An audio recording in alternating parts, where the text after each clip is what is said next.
तो finally one piece chapter 1139 आ चुका है और ये चैप्टर बहुत अमेजिंग होने वाला है क्योंकि इसमें लूफी और रॉजर के लेफ्ट हैंड मैन का क्लैश होने वाला है, वो भी सिर्फ एक चाबी के लिए। और साथ में हमें ये भी पता चलेगा कि उसका ऑरेस्ट कैसल में आने का असली मकसद क्या है। और जैसे स्पॉयलर्स में कहा गया था वैसे गबन रेली और रॉजर के इक्वल है। और इस चैप्टर में हम सबके दिल में छुपा एक बहुत ही इंपॉर्टेंट सवाल भी पूछा गया है। अब वो कैसे और क्यों वो तो हम देखेंगे ही, बट उससे पहले अगर आप चैनल पर नए हो ना तो प्लीज चैनल को सब्सक्राइब करके बेल आइकन दबा देना ताकि आपको सबसे पहले स्पॉयलर्स मिल सके। वैसे तो ये चैप्टर बहुत ही शॉर्ट है, सिर्फ 13 पेजेस का, लेकिन फिर भी बहुत अमेजिंग है। ओके, तो इस चैप्टर का नाम है माउंटेन ईटर और मैंने तो लास्ट वीडियो में ही प्रेडिक्ट कर दिया था कि ये गबन का निकनेम हो सकता है और ऐसा ही हुआ है। स्कॉपर गबन को ही माउंटेन ईटर कहते हैं, लेकिन इस माउंटेन की वजह से नहीं बल्कि किसी और माउंटेन की वजह से। और वो माउंटेन कौन सा है ना वो तो हम आगे देखेंगे ही, बट उससे पहले हम इसके कवर पेज को देख लेते हैं जिसका नाम है they capture the two rebels, मतलब दोनों रिबेल्स पकड़े जा चुके हैं,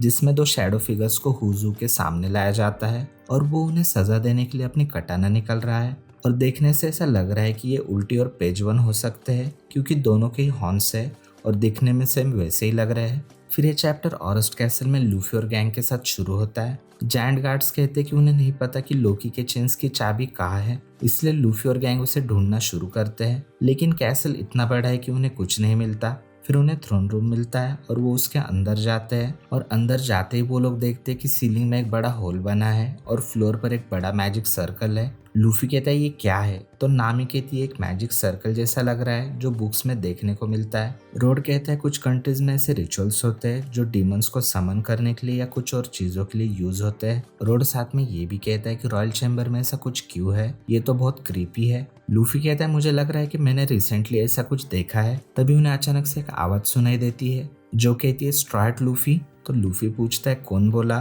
क्या ये कोई डीमन है? तो नामी कहती है डीमंस एग्जिस्ट नहीं करते और वो भी पूछती है कौन है।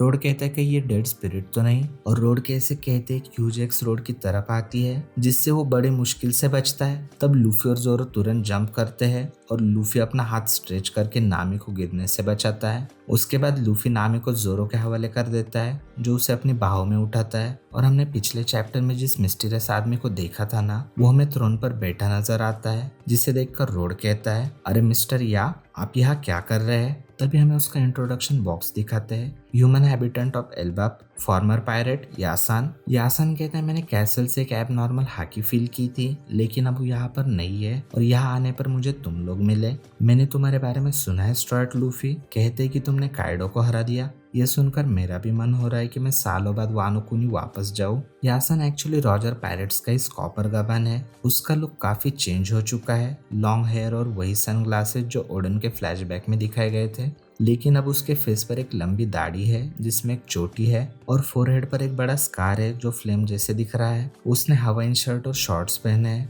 रोड एक्सप्लेन करते हैं कि यासन रिप्ले का हस्बैंड और कोलन का फादर है, जो सुनकर नामी शॉक होती है और पूछती है कैसे पॉसिबल है। यही तो हम लोग भी जानना चाहते हैं नामी, लेकिन ओडा सेंसे की बताते ही नहीं।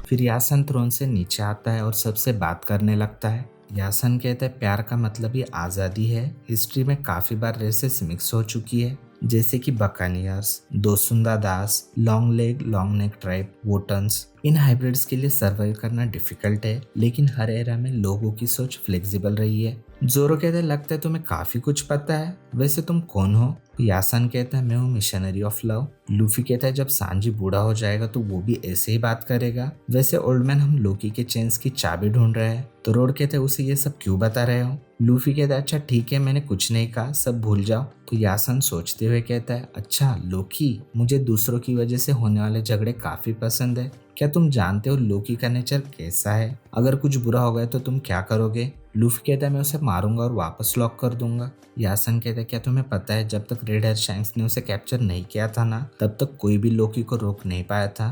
तुम्हें तो ये भी नहीं पता होगा कि उसके पास कौन सी पावर है और उसके एक्शंस कितना डैमेज पहुंचाते हैं। लूफी और जोरो उसकी बात इग्नोर करके टर्न करते हैं और चलने लगते हैं, पर यासन कहते हैं रुक जाओ। तो वो लोग कहते हैं कि उसकी बातें बहुत लंबी हो रही है और वो बहुत पका रहा है, पर नामी कहती कि यासन उन्हें वार्न कर रहा है इसलिए उन्हें ध्यान देना चाहिए। रोड भी यासन से माफी मांगता है।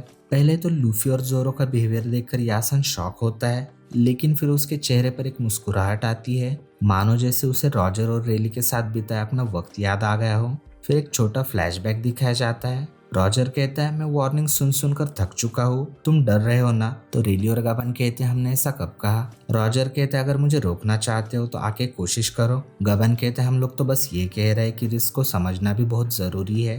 रॉजर, तुम इडियट हो।